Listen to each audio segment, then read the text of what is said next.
Hey everyone, welcome back to Beekeeping with Natalie, or welcome to if you are new. Today's video is at a yard that we actually haven't filmed at yet, and it's one of the newer yards from this year. We have a couple new ones, and I really like this yard. It's got a decent view, it's a good area. It's also on the way to a couple of our other yards, so it works perfectly for days like today where we're just trying to feed all of them. But there is like this fence right here, but even the owner said we can take it out if we want to, but it really hasn't been an issue, so we just leave it there for now. And hopefully it helps a little bit with depth. It is right off of the road, but not a busy road, and everybody here is super nice and chill. So anyways, just a new yard over here. Backcountry road. It's a very much a backcountry road. The first road to get in is awful. It'd be super slow. Everybody's nice out here though. But anyways, so today I want to talk about feeding, because I've said a couple times in the last couple of videos we do have a new feeding system. It's nothing fancy, because we're not fancy over here. It has to be redneck because it's us. And we actually do have a really nice pump that we bought. It's huge and it would work great, but there's a bunch of other parts we got to get for it.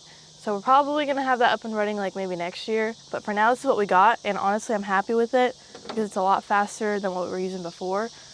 Before we were just using a watering can and buckets. Now we're just we mix all of our syrup in like a tote, like a small bin, and then we'll dump it into here. It's just a barrel that we had honey in one of the last years, and then there's a car that's gonna pass by, so it might be a little smoky, but it's a little humbling whenever you're filming and then some cars pass by.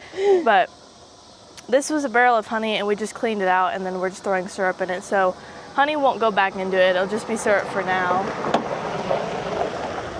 Awkward, but you know, you get over it, I guess. So anyways, I'll just go ahead and I forget how this lid comes off. We'll figure that out in a second. But let me just kind of break down the feeding system we got here. So this is just a battery, and we'll hook it up here in a second.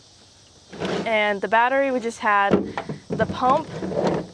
We also had, it was in an old camper. I don't remember where it was at in there, like the sink or something. Yeah. It was underneath there. And there comes another car. Anyway, so we just pulled it out and put it here. So the only thing about this pump is you have to be really careful about getting things in it, because if you get a couple of bees in there or whatever else, that's gonna really mess it up and it's just gonna break. So that's the only thing about these pumps, you have to watch it. So we do have this on the end of this hose. It's just a bunch of, I don't know, wiring that so yeah, redneck, but it works. So far it works. And so it also you could almost like go to a junkyard. Yeah, you could. And pull a pump out of a pump out of whatever. Yeah, this came out of our fifth wheel. Yeah, that we've had for a while, and we're still getting use out of it. The one we store our supers in. Yeah. So we're still getting stuff out of it, and this hose is just a hose that we had. It was actually the gardening hose, but we bought a new one, so we're using this now. How it's all set up and everything, I couldn't tell you. I watched the whole thing be set up, but I couldn't tell you how it was. So anyways. So a cheap pump. A garden hose. A garden hose we already had, and a battery we already had, a barrel we already had. So the only thing we had to pay for is the actual like spigot spot. I'll show you that whenever we go to feed. And then syrup. Syrup's the only thing we've been buying. Oh my word, so much sugar. Yeah, the stairs are really bad at Costco lately. How many did we buy the other day? We bought 500 pounds of sugar. People stare, but I get it. Dad said some little kid was like, "Mom, why does he have a cart full like that?" And the lady was like, "I don't know." Okay, so how this barrel was actually dropped a while ago, and so it's got a little spot right here. You have to open and close it a specific way. But all I do is throw this hose in there and break it too.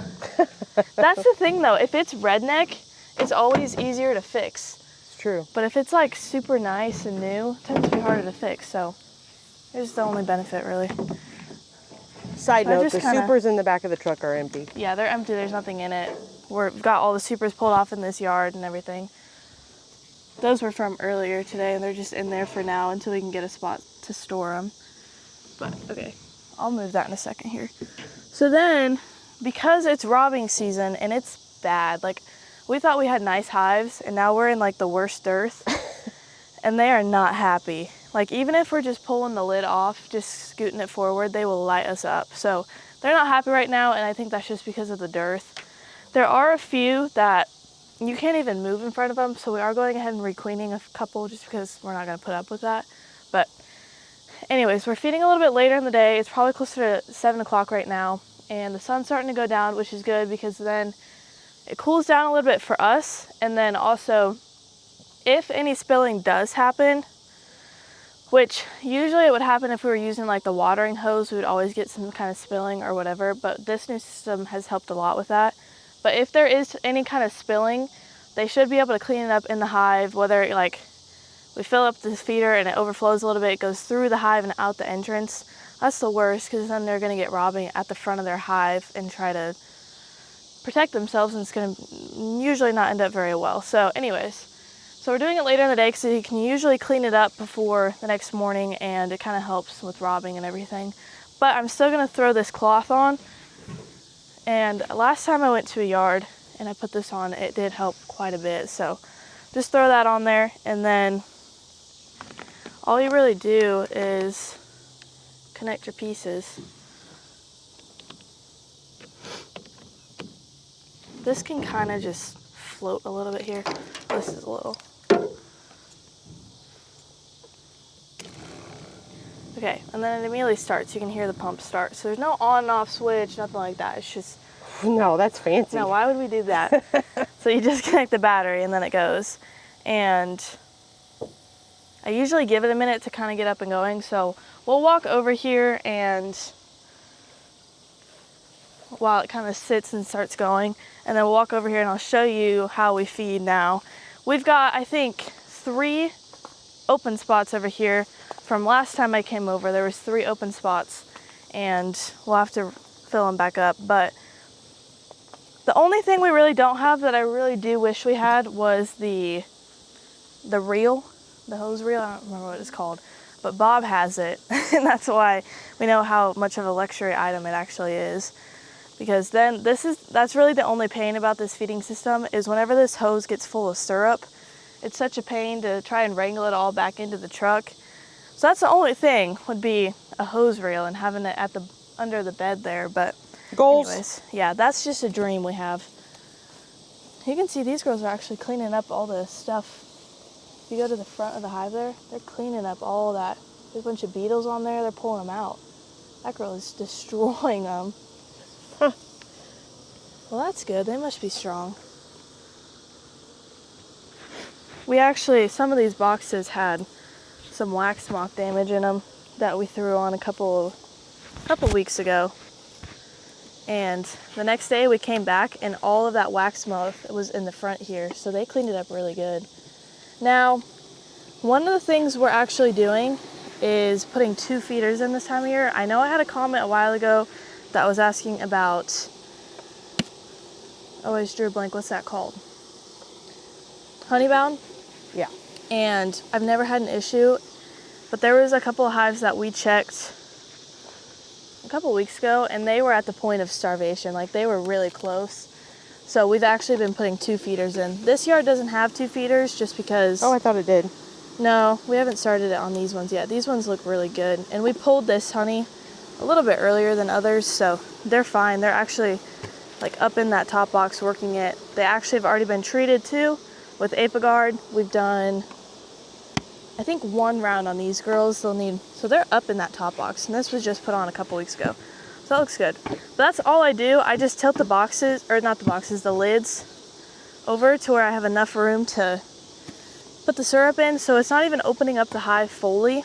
We also always put all of our feeders in the center so that whenever we are feeding, we can just use the hose in the same spot and it goes a little bit quicker. That's just one thing to think about. We also, because there's 3 of us working, to know where each feeder goes and where it's going to be at just makes everything a little bit faster, especially when we're pulling lids off like this. We know which way to tilt it. Hopefully that kind of makes sense. But anyways, so here's just consistency helps. Yeah, it does. That's how we bank our splits and put our feeders in and all that kind of stuff. So this is it. This is all it really is. You just have this handle here. I always just hold it in my right hand and use my left hand to twist it. So if you twist it back, it'll start, and then to stop it. So it's really, this was the only thing I think we bought, and it was what, like a couple bucks or something? It was like $15. 15. So really not bad at all. And then it's just connected to the hose here. I think Never it was had- at Harbor Freight too, right? I think that's where he went for it, yeah. I'm sure you could really get it anywhere. But anyways, the first time you do it, you have to give it a minute to kind of get up and going. But it really is just sliding it. And when you first go, it'll be really strong.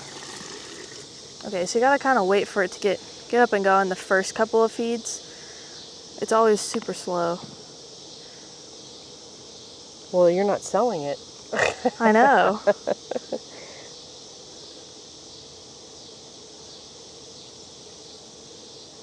You might want to cut. Yeah. Uh-oh. We got a kink. Maybe. Did you stop it? No. You don't like to edit, remember?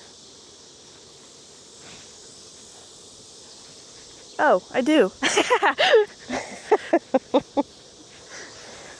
Okay. So Are we cutting this? No. So another tip. Check your hose. It works I really would've good said if there's not a kink in the hose. I would have said something like, yeah, this is what happened, but instead I was like, let's just give up and start over. No, anyways, check your hose, make sure there's no kink in it, I guess. There was one down there. I started it and I was like, oh shoot, I broke it. We're professional over We here. are, okay? There we go. Oh, not really. It's still a little slow, but that's how it's supposed to be. The other one was just dripping. Anyways, it takes a second for it to get up and going. But like Bob's feeding system, that's just what I keep referring to because that's the one that I really know. His is quick, really fast. Because they got that gas nozzle. And his feeding system's fast. But this one's just it takes a little bit longer, but it's still so much faster. It's still faster than the Especially watering because we can. could only get, I think, like 3 or 4 hives in before we had to go fill it back up. So when you first start it, it's really strong. And then if you just let it go, it'll kind of slow down. And that's it. It's just sitting here. We did think about putting like an L, I forget what that was called, like a nozzle on the top, just like an L-shaped. See if that would maybe go a little bit faster. You can kind of hook it on right there. I don't know, but for now, this is what works. I can see us just sticking with this for the rest of the year. Another thing is you do want to pay attention to, if you're using frame feeders like this, how level your hive is. If it's tilted one way, then you want to make sure that you're filling on the side that it's downhill. That way you can watch how close it gets, because from one side it might look like it's not filling up all the way, but on the other side it's actually overflowing. So hopefully that makes sense. You just watch and see if they're kind of level or not. These ones, for the most part, they are. But I mean, I just did 4 hives. It was pretty fast, so we're happy with it. It works. And actually, once we get in a system, like one person takes the lids off, the other one person takes the lids off, and then the other stands over there, puts everything in, and then we're usually driving to the yard longer than we're actually at the yard. So it's quite nice. But we've got that whole barrel, and it'll surprise you actually how fast we go through it. We'll go through this barrel in the next, I have a couple yards to feed tonight, but we'll go through it and then we'll add a couple more buckets that are in the back of the truck into it and then just continue feeding. So then all it is just going back and tilting your lid back to how it was. And that's it. We were barely in the hive. They're still not super happy, but it just shows that it's really not that hard, and we're just excited about our new feeding system. Nothing fancy, but to us it honestly is. I actually enjoy feeding now. Before you're always super sticky, and that's the nice part. Yeah, we really don't even touch syrup whenever we're doing this. So anyway, so if you're looking for a feeding system, something cheap, I think the only thing is making sure you have like a hose. And then other than that, you can really just go buy or go to the junkyard or whatever and find stuff, but that's really it. And you can also, we've done it before without the barrel. We just had 5-gallon buckets set up and then pop all the lids off the 5-gallon buckets. One person's in the truck and the other person's over here. And then you just move the hose into the 5-gallon bucket once it gets empty. But still, it's fast with 2 people, but if you only have one person doing it, it's still really fast. if you got your system built up. We will eventually put it in a tote and just keep the tote in the back of the truck. But for now, the barrel is what works because we can move it around. What are those called? An IBC tote? Yeah. We might end up doing one of those at some point, but for now, we're just sticking with the barrel because we like it, because we can move it around from different trucks. But that's really it. We also, if you notice, we have straw in all of these feeders. We were doing sticks, and then we just ended up moving to straw. And it's really fast. We just carry a bucket around of straw with us and shove it in there. And it works. All of the hives that have straw in it haven't drowned or anything. So that's really it. Hopefully that kind of makes sense and just shows that you can have a feeding system if you don't have a ton of money too. But yeah, I think that's really it, right? You can be a redneck too. Yeah. Who wouldn't want to be?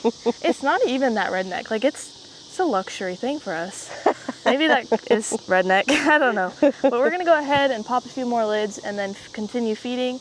And I think that'll be really it for tonight. We have a couple more yards to do, but that's really it. So thanks for watching today's video. Follow along more bee adventures and be here next time on Beekeeping with Natalie.